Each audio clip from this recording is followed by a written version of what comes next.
Hey guys, John here with Stock Market Shoes Podcast, which is ridiculously excited. And I had a quick message I want to share with you today that I think is really, really powerful. And this is one that I really wish I heard just a long time ago, especially when I was starting out trying to figure out what I actually really wanted to do and what I wanted to pursue. Because if I had this tool, I think it would just made it so much easier to actually find something that I would have loved, find my core and find my purpose, find a direction a lot easier. So I'm super pumped to share this with you and kind of a cool little epiphany story behind it. So with that said, I will see you guys after the intro. So the big question is this: how do investors like us, who don't have a PhD in finance or millions to start investing, how do we grow our bank accounts to build real savings and retirements and yet still have the time to do what we really love? That is the question, and this podcast will give you the answer. Awesome! All right, we're here to crush it. I'm super pumped. Today is, just so fun. And we were doing like some ski today and going through a ton of these moguls, right? Moguls, I mean, there's just these big bumps. You go left, right. It's super fun. It's also, it takes a lot of energy. And so it's a little bit more involved, a little bit more intensive. So I'm going on like my 12th mogul run today, which is like phenomenal, super fun. And it's on this like trail called Rolex, which I just thought was the coolest thing ever. And it's like 3 straight runs of moguls. And I was like, dude, I have got to do this. Because it's called Rolex. Like, what the heck? That's the coolest thing ever. And so we're going on this trail, and I had this pretty harsh fall. It was like, it was towards the end of the day, and so like it was a pretty harsh fall, and I realized like, look, that kind of hurt, not just a little bit, but that was a pretty big oof. That was a pretty big hurt, and I honestly think I might be at my physical limit. And I learned later in the day that I actually kind of cut myself a little bit, so definitely made the right call there to sort of go down the mountain, finish it up, and be done for the day. Because you don't want to you can't push your body so far that, you break a bone or you break an arm. Like, you just don't want to do that, right? And so the body inherently has physical limitations, right? So, no matter what you're working towards, what you're working through, it's really critical that you find your physical limits, especially, I saw this all the time across country. People that would run their heart out, run, and they would never stop for a minute to get water, which is crazy. You just got to take that break. Your body has limits, right? And so it's really critical that when you're working through anything physically, that obviously you have that point, you have that peak.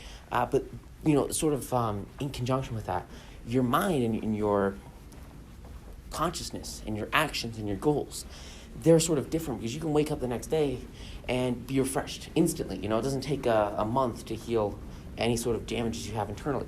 And so you can push through any kind of difficulties that you have, socially, or with your goals, or with your business, or with your personal finance. It doesn't matter. You can push through anything you want simply by going. And if you look at some of the most successful people on the planet, they're where they are, not because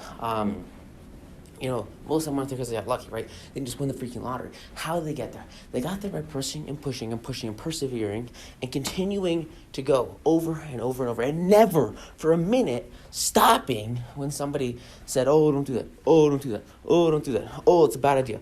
Oh, that's stupid. We talked about this the other day, about how like the vast majority of the wealthiest people on this planet went broke 3 times before they got there. Why? It's because they don't stop. They keep pushing, and they don't know when to quit. And so my message for you is to be irrational, to stand out from the crowd, and to do the stupid crap that everyone is going to tell you is ridiculous. I remember, when I quit my job to trade stocks full time, my mom was like, "Oh my gosh, you're crazy," and then I made more than 2 weeks, and I made the whole year prior, and she was like, "Holy crap, what the heck?" And it's so berserk because it's a really tough.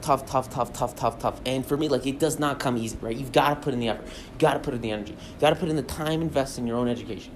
But once you get there, after you can persevere and push through all the failure and keep going and never stop going on that journey, on that path that you are critically passionate about, and you get to that end result you've been trying to get to so long, it's worth so much more.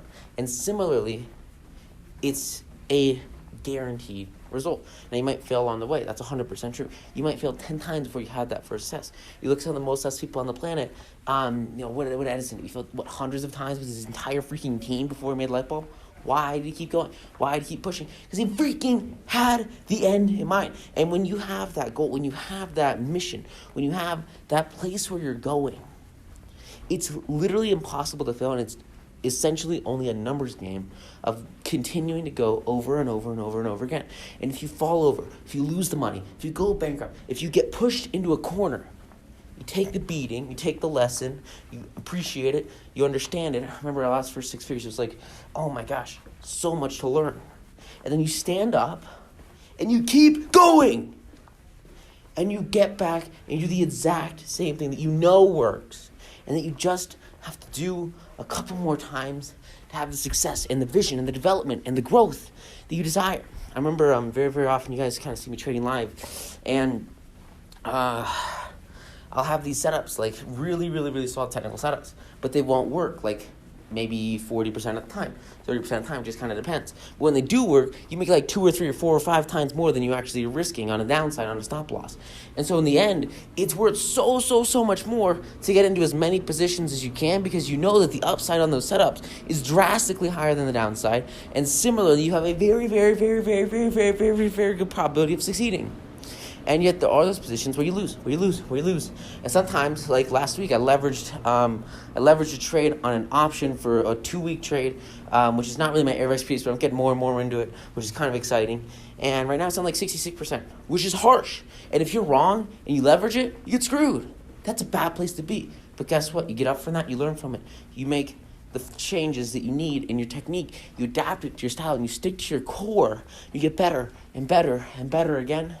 And all of a sudden you can turn, $10 into 100 into 1,000 into 10K. And it just grows and grows and grows and grows and grows. And that's the goal. That's the foundation. That's the core principle. Is you have to keep pushing. Because if you don't, you'll be trapped in a complete and total land of arbitrary normness. Be trapped as average. And that's not the goal. You want to expel and succeed and explode. And the way you do that is not being smarter than everybody else.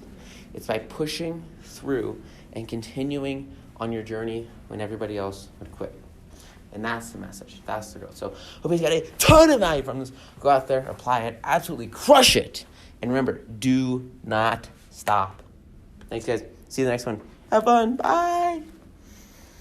So the big question is this: how do investors like us, who don't have a PhD in finance or millions to start investing, how do we grow our bank accounts to build real savings and retirements, and yet still have the time to do what we really love? That is the question, and this podcast will give you the answer.